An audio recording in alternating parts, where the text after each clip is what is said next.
Give me fuel, give me fire, give me that which I desire.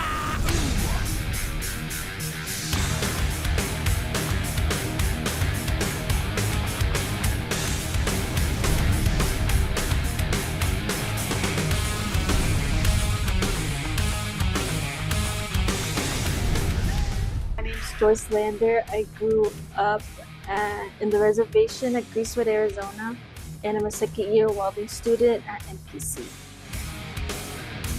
Me and my friend were walking around the hallway, and then we saw on a flyer, and then I was like, "Ooh, we should sign up for it." So we both signed up for it, and then Bridget told us the whole thing about it, and then yeah, me and my friend got accepted to the Metallica Scouts.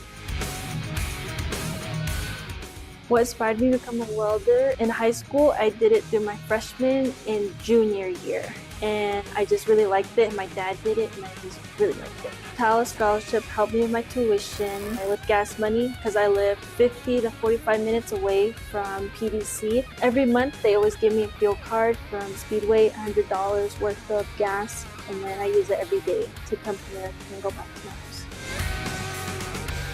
I graduate next May with my Associates of Applied Science and Welding with my certificates and certification. Next fall semester, I'm going to be doing the VET program at Tech University. I just want to thank NPC and the Metallica Scholarship for helping me with my finances to achieve my educational goals.